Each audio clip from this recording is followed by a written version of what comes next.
il y a quelque chose que j'ai vu et j'arrive même pas à te croire. J'arrive même pas à te croire sur ça. Je t'ai pas cru quand j'ai vu ça. Toi, Tiana Mayembe, t'as eu des problèmes de diction? Moi, je pars, c'est bon. Oui, Non, oui. Non, t'as t'as pas eu des c'est problèmes de la pure et diction. simple vérité. Oui, Mais t'es... mais Ok. Mais qu'est-ce que... Quoi? qu'est-ce Moi, que j'ai j'y ai pas pas fait? cru. Non, Mais mais oui, qu'est-ce que j'ai... C'était quoi tes problèmes de diction? bah, à vrai dire, j'ai surtout du lycée jusqu'à la fac, j'avais cette tendance à mâcher mes mots Ok. et à ne pas articuler. Yes. Surtout parce que je savais que j'articulais pas bien, je voulais délivrer le plus rapidement possible ce que j'avais à dire. Moi, Ok. c'est fait, on n'en parle plus. Ok. Donc, tu me vois, j'arrive, je parle vite, j'articule pas, je mâche mes mots. Catastrophique. Et Ok. comme je sais que j'ai ce problème-là, eh bien, j'ai une pression supplémentaire et encore plus de pression. Et ce qui s'est passé, c'est que après la conférence que j'ai pu animer, Yes. bah, je me suis dit, je veux véritablement améliorer ça. Je veux pouvoir m'exprimer vu que je sais qu'au travers de mes mots, je peux toucher la vie des gens. Donc, il faut qu'ils puissent comprendre. Mhm. Et faire ces vidéos YouTube, faire ces vidéos partagées sur les réseaux sociaux, ça m'a aidé et poussé finalement à toujours m'entraîner, à travailler mon discours. Et aujourd'hui encore, je vous dis la vérité, aujourd'hui encore, je travaille ma diction tous les jours.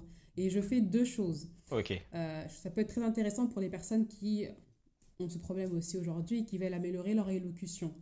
Premièrement, j'ai un partenaire d'élocution. Avec ma meilleure amie, ce qu'on fait, c'est que 2 fois par semaine, on s'appelle en visio Mhm. et on va faire des exercices de diction. Elle est comédienne et donc on fait des exercices pour non seulement améliorer notre débit de parole, mais aussi le volume de notre voix, mais également notre, notre créativité, enfin tout ce qui est en Mhm. rapport finalement avec aux mots. Yes. Et moi, tous les matins, je prends un stylo, je le mets dans ma bouche et je prends un de mes livres. Enfin, est-ce que c'est celui-ci? Non, c'est pas celui-ci, mais Ah, c'était celui-ci avant. Je prends soit Sénèque. un livre qui me parle sur la philosophie et je commence à lire avec le stylo dans ma bouche pendant 10-15 minutes chaque matin. Et sincèrement, ça a changé la donne pour moi. Il y a encore des choses que je vais améliorer évidemment, Mhm. mais je ne peux pas nier que je vais avoir vraiment une différence notable avec mon passé. Parce que c'était vraiment pas possible. T'as encore des vidéos de cette époque-là ou pas? Ou des traces de cette époque? Des vestiges? Oui, enfin j'en ai posté une sur Instagram, Ok. donc je garde un peu ces vidéos YouTube où j'avais ces moments de bug, j'en Hmm. ai. J'avais aussi la vidéo, je crois, de mon passage de la conférence où bah, je mâchais un peu des mots, où je butais Mhm. sur des mots. Hmm. Donc j'ai conservé ça, mais je garde véritablement tous ces moments. Pour moi, c'est partie de moi, de ma progression, quoi. Donc tout se développe et c'est à force de faire. C'est à force de Tout se faire. développe. Tu sais, si tu m'aurais rencontré il y a peut-être 12 ans ou 13 ans, j'aurais été incapable de te regarder droit dans les yeux, ou je t'aurais parlé, j'aurais fait Tiana, du coup. Mais oui, mais oui, mais j'étais un timide, mais de malade. Pourtant, je faisais déjà des spectacles, je faisais déjà des choses, mais j'avais peur mais de parler aux gens. Ça me faisait flipper. Je me disais, mais qu'est-ce qu'ils vont dire? Ils vont regarder ça, ils vont, ah, c'était compliqué. Mais à force de faire déjà, ben, quand tu travailles sur toi, tu développes ta confiance. Tu sais, en fait, c'est ça, c'est plus tu répètes le process tous les jours, comme tu le fais avec ton stylo Oui. tous les matins, plus tu développes ta confiance. Et aussi, la création de contenu, ça aide. Quand tu es obligé de parler tout le temps avec des personnes devant une caméra, au début, ça ressemble pas forcément à grand chose, mais à force d'en faire, tu t'améliores naturellement. Et c'est ça qui est top. C'est juste de la pratique. C'est même pas de l'entraînement. Faut pas voir ça comme de l'entraînement. Faut plus voir ça comme de la répétition, de la pratique, Mhm. quelque chose que tu incorpores dans ton lifestyle, dans ta routine. C'est ouais, comme se brosser les dents. Tu vois, toi, c'est pour ta diction, c'est 15 minutes. Ouais. C'est pas la fin du monde. Bah, c'est pareil pour tout Mhm. ce que tu vas améliorer. Toi, c'est ce qui t'a aidé véritablement la création de contenu, à être beaucoup plus confiant et audacieux? Ok, on parle de confiance en soi. Let's go. Ok. Non, ce qui m'a permis de développer ma confiance en moi, il y a plusieurs choses. Déjà, il y a des adultes qui m'ont aidé. C'est un événement que je répète souvent. Les gens qui sont dans ma communauté vont en avoir marre. Mais ça a été ma rencontre avec Abdal Malik, que j'ai eu la chance, le donc rappeur, slammer, réalisateur, auteur, que j'ai eu la chance d'interviewer à 16 ans pour un plateau télé international. Et je suis parti le chercher chez lui, on a fait le trajet de voiture, je lui ai un peu parlé de mon histoire, et le gars m'a vachement impacté, en fait, déjà par ce qu'il représentait, mais aussi par les mots qu'il m'a dit, et puis par l'échange qu'on a eu, et déjà c'est quelque chose qui a eu énormément d'impact.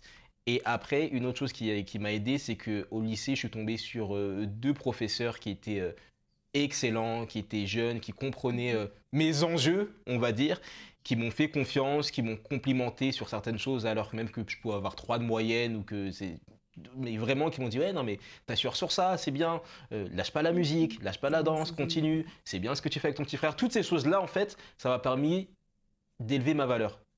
Et aussi, après, le fait d'avoir une passion, des passions, à savoir la musique et la danse, et de les développer, et puis de faire des spectacles, et puis d'être confronté aussi à un public. Donc, tu apprends à t'affranchir du regard des gens au bout d'un moment, parce que tu es obligé de faire le travail. Toutes ces choses-là, mais c'est à force de pratique, encore une fois, ça s'est pas fait du jour au lendemain, ça a vraiment été un process. Ça m'a permis de. Toutes ces choses-là ouais, m'ont permis de me développer, de développer énormément ma confiance en moi.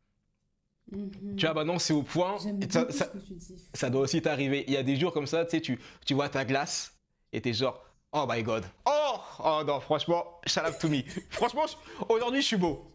Eh, ça t'arrive ce genre de moment-là. Et Ouais, il ben y a des moments voilà, où tu te valorises quand exactement, même, hein. exactement. Mais quand j'étais plus jeune, c'était impensable. Mais c'est à force de ce travail Hmm. sur le long terme. J'adore ce que tu dis parce que finalement, dans ton témoignage, dans ce que tu me racontes, il y a trois éléments clés qui permettent à tout le monde d'avoir plus, du moins, confiance en eux-mêmes. C'est s'ouvrir aux autres, être au contact des autres. Mm, Tu vois, comme tu as dit, on s'inspire les uns des autres. On peut influencer et on peut être influencé. Donc, ouais. être au contact de personnes qui peuvent te faire grandir ou qui peuvent travailler un peu ton état d'esprit, ça aide énormément. Alors qu'aujourd'hui, quand on manque de confiance en nous-mêmes, on va se Mm, renfermer, tu vois. yes. Alors qu'au contraire, en allant vers l'extérieur, c'est là que tu peux peut-être rencontrer la personne, le groupe Mm, qui va t'aider à sortir en fait c'est de ça. ta zone de confort. Ouais. Ensuite, tu as parlé de pratiquer une passion, donc la musique, la Mm, danse pour toi. On a ouais. tous des appétences, on a tous au moins quelque chose qui nous plaît. Et le fait de le faire, de s'améliorer, ça va inévitablement augmenter notre confiance. Et Mhm, enfin, tu as parlé du dernier élément, se confronter aux autres, au regard surtout, se confronter au regard et au jugement des autres. mhm. Ça, c'est tellement, tellement formateur. Et je parle par expérience, quand j'étais sur scène la première fois, je me suis dit, qu'est-ce que les gens vont penser de moi si je bégaye? Mhm. Est-ce qu'ils vont dire que je suis une fraude? En vidéo, tout se passe bien, mais sur scène, finalement, c'est la débandade. Donc, Mm. je me faisais des films, des scénarios sur ce que les autres pouvaient possiblement penser. Et finalement, se dire, ok, je ne sais pas ce que les gens vont dire, je ne sais pas ce que les gens peuvent ressentir en me voyant, mais je vais y Mhm. aller quand même. Ouais, Et te rendre compte que tous tes scénarios étaient infondés et basés sur du ouais, vent, ouais. et bien ça ouvre une porte, mais à tout ce que tu peux faire véritablement. Donc ces trois éléments-là que tu as partagés, ils sont capitaux. Ah, Donc tu peux pas je perdre. conseille Mais véritablement. ça a Ouais. été pareil, hein, tu sais, je dansais un peu dans la rue quand j'étais plus jeune, vers 13 ans, 14 ans. Mais j'avais peur parce que le regard des gens, j'étais encore dans cette phase où j'avais pas trop confiance en moi. Et je dansais Mhm. à la défense, tu sais, devant le Grand Arche. Et du coup, il y avait beaucoup de passages. Et j'ai dit à mon ami, ouais, non, mais imagine, les gens nous voient. Déjà, il m'a dit, non, mais mec, les gens te voient en fait. C'est même pas imagine, pour commencer. Et il m'a dit, mais regarde, déjà, la plupart des gens n'auront pas le courage de s'exposer comme ça. Parce que, comme tu dois le savoir, notamment, euh, parler en public ou se confronter au public, c'est la deuxième peur après la mort. En général, pour un être Mhm. humain. Les gens ont peur, c'est horrible pour eux.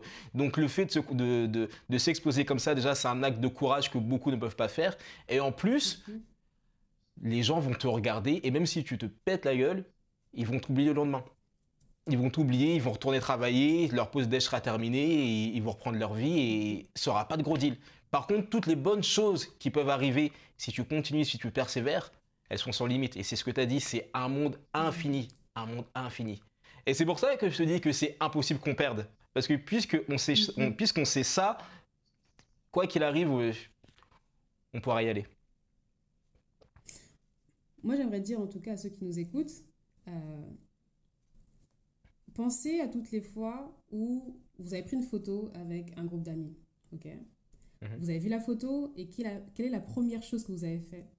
C'est vous regardez. Est-ce que Mhm. je suis bien? Est-ce que mes cheveux sont bien? Est-ce que Mhm. j'ai la bonne pose? Sinon, on recommence la photo, tu vois. Mhm. Mhm. Et la vie, c'est comme ça. On regarde en premier lieu comment nous, on est. Donc Mhm. les autres aussi sont plutôt focalisés sur leurs propres problèmes, Mhm. sur leur propre vie, avant Mhm. même de prêter attention à ce que vous pourrez faire de Ouais, mal ou de mauvais ou de déplacer quoi que ce soit. ouais. Donc c'est intéressant de se dire qu'il faut peut-être retirer une pression, un comportement qu'on pense que les autres ont à notre égard, alors qu'en vérité, ils sont trop occupés avec leur propre vie pour s'inquiéter Mhm. de ce que vous pourrez faire de mal, de Yes, ridicule surtout. yes.